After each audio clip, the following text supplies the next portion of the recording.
آپ لوگ سیدھا جنت میں جا کر کے جوان ہیں۔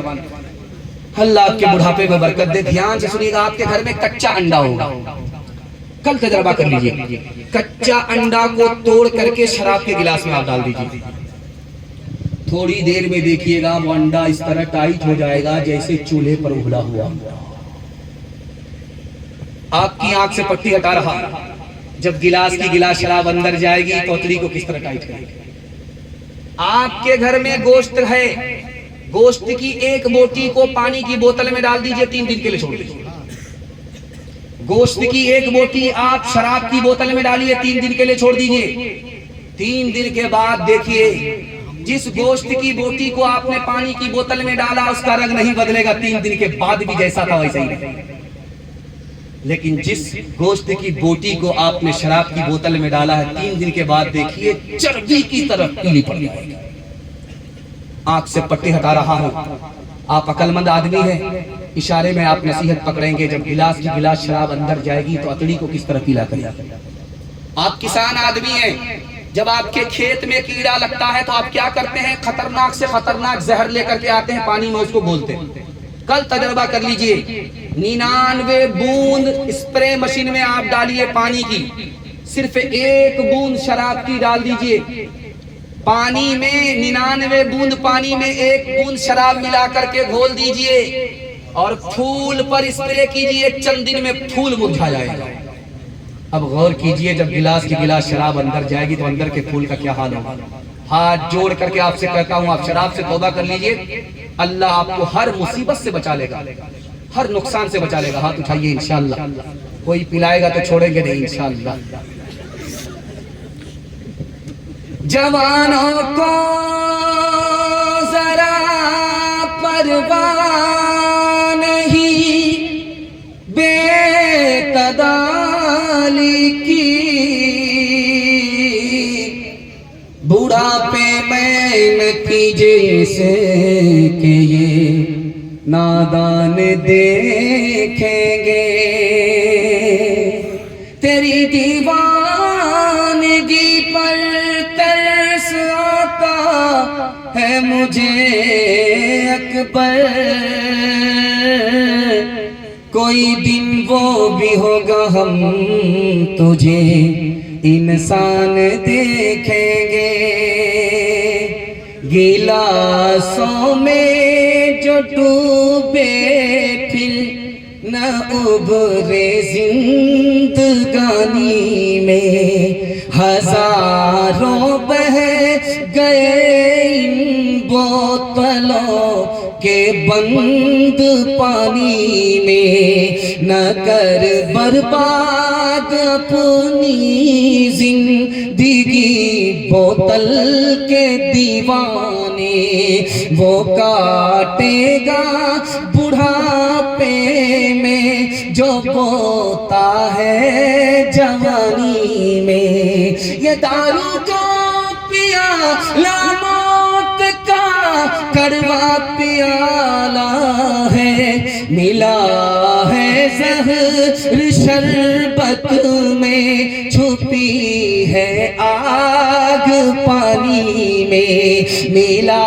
ہے زہر شربت میں، چھپی ہے آگ پانی میں۔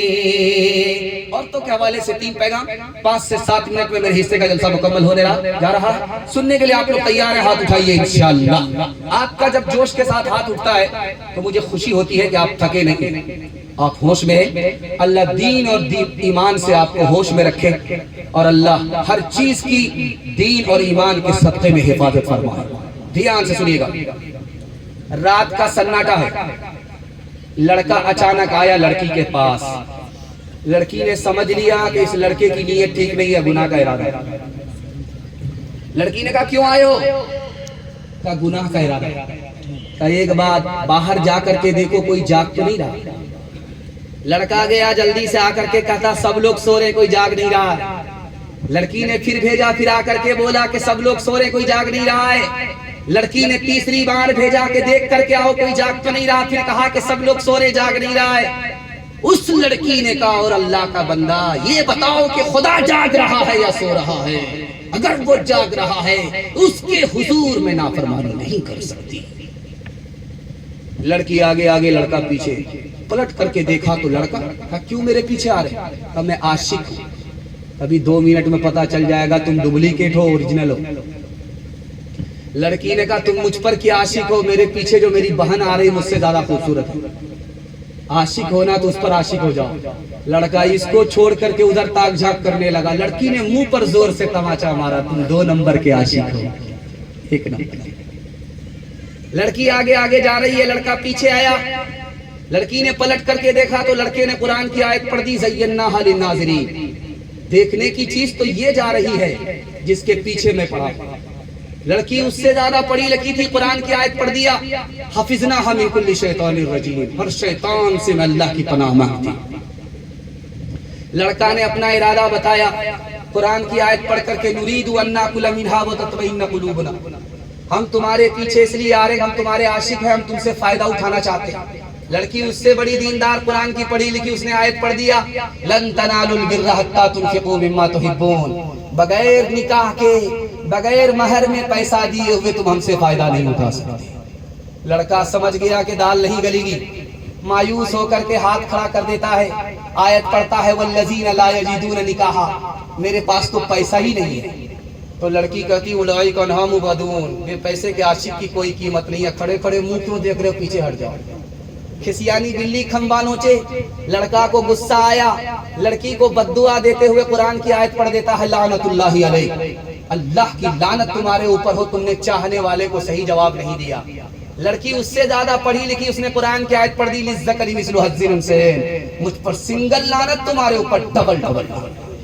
تعلیم عورتوں کو بھی دینی ضرور ہے، دینی ضرور ہے، لڑکی جو بے پڑھی ہو تو وہ بے شعور ہے، بے شعور ہے، حسن معاشرت میں سراسر فطور ہے، اور اس میں والدین کا بے شک قصور ہے، بے شک قصور ہے۔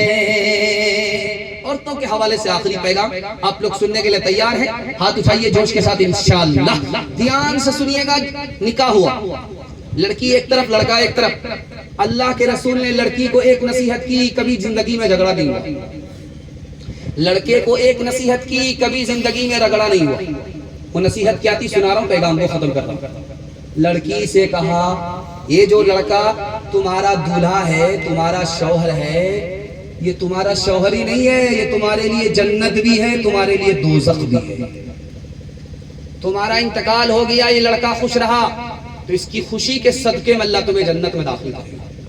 تمہارا انتقال ہو گیا، لڑکا ناراض رہا، اس کی ناراضگی کی نحوست میں تم کو جہنم میں جانا پڑے گا۔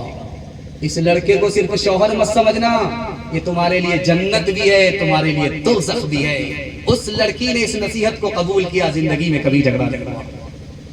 لڑکے سے اللہ کے رسول نے ایک نصیحت کی، زندگی میں کبھی لفڑا نہیں ہوا، رگڑا نہیں ہوا۔ وہ نصیحت کیا تھی؟ لڑکے سے کہا یہ جو تمہاری بیوی ہے، دلہن ہے، تم سے زیادہ قربانی اس کی ہے۔ یا رسول اللہ، کھاتے کماتے ہم ہیں، پسینہ ہمارا چھوٹتا ہے، یہ تو گھر میں بیٹھ کر کے رانی بن کر کے کھاتی رہتی ہے، اس کی کیا قربانی؟ اللہ کے رسول نے کہا کہ اس لڑکی کی قربانی تم سے زیادہ۔ شادی سے پہلے اگر تم سے کہا جاتا کہ نکاح کرو گے، ماں باپ کو چھوڑنا پڑے گا، خاندان کو چھوڑنا پڑے گا، تو کنوارے رہ جاتے، شادی نہیں کرتے۔ قربان جاؤ اس لڑکی کے اوپر کہ تم سے کیا نکاح ہوا۔ نکاح کے نتیجے میں اس نے سب کچھ چھوڑ دیا، سب کچھ قربان کر دیا تمہارے واسطے، اس کی قربانی تم سے زیادہ ہے۔ آپ دیکھیں گے جھارکھنڈ ہو یا بہار ہو، کہیں بھی پہلی بار جب لڑکی سسرال جاتی ہے تو میکے جلدی آ جاتی ہے۔ پہلی بار 1 دن میں آ جاتی ہے، 2 دن میں آ جاتی ہے، 3 دن میں آ جاتی ہے، لیکن جلدی آتی ہے۔ لیکن جب لڑکی سسرال سے میکے آتی ہے، محلے کی ساری عورت گھیر لیتی ہے، سوال جواب، بیٹی سسرال سے آ رہی ہو، سسر کیسے تھے؟ تو لڑکی کہتی سبحان اللہ۔ سسرال سے آ رہی ہو، شوہر کیسے تھے؟ تو لڑکی کہتی ماشاءاللہ۔ تیسری عورت پوچھتی ہے بیٹی سسرال سے آ رہی ہو، سسرال کیسی تھی؟ تو لڑکی کہتی ہے الحمدللہ۔ ایک عورت کھڑی ہوتی ہے، کہا یہ سب فالتو سوال ہے، اصل سوال کا جواب دو، تمہاری ساس کیسی تھی؟ تو لڑکی کہتی ہے استغفر اللہ لا حول ولا قوت الا باللہ، جلے تو جلال تو اس بلا کو ٹال۔ اب ماں تو ماں ہوتی ہے، سمجھ گئی میری بیٹی کو سب پسند ہے، ساس پسند ہے، تو ماں ادب بھی دیتی ہے، حوصلہ بھی دیتی ہے، کہا بیٹی تمہارے جواب سے مجھے بڑا صدمہ ہوا، میرے سوال کا جواب دو، پہلی بار جب میکے سے سسرال گئی تھی تو کون لے کر کے گئی؟ تو میری ساس آئی تھی، 100 لڑکی میں ہم کو پسند کیا، 99 کو چھاڑ دیا، مجھ کو اپنے بیٹے کی بہو بنائی، میکے سے سسرال لے گئی۔ اب ماں نے کہا کہ بیٹی یہ ساس کا ہی احسان ہے، اتنی اچھی سسرال مل گئی، یہ ساس کا ہی احسان ہے، اتنے اچھے شوہر مل گئے، اتنے اچھے سسر مل گئے۔ بیٹی ساس بلا اور مصیبت نہیں ہوتی، کبھی ماں ہوتی ہے، کبھی ماں سے بڑھ کر ہوتی ہے۔ بیٹی اور داماد کے جھگڑے میں انشاءاللہ داماد جیل جائے گا، ہاتھ اٹھائیے انشاءاللہ۔ خیر ماشاءاللہ۔ رابعہ بصری سپنے دل میں پیدا کر کمال، حضرت عائشہ صدیقہ کی بن جا تو مثال، فاطمہ زہرا کی سیرت کا ذرا کرنا خیال، زندگی میں غم بھی آئے تو نہ ہونا تو نڈھال، اپنے شوہر کی اطاعت تجھ پہ لازم ہے صدا، حکم مولا ہے یہی ہے، حکم مولا ہے یہی ہے، اور قول مصطفیٰ۔ آخری پیغام ماں باپ کے حوالے سے آپ لوگ سننے کے لیے تیار ہیں؟ آخری بار جوش اور ہوش کے ساتھ ہاتھ اٹھائیے انشاءاللہ۔ بڑا خوبصورت جلسہ جلدی سے نکل جائے گا، آگے آگے جوان ہے، پیچھے بوڑھا ہے۔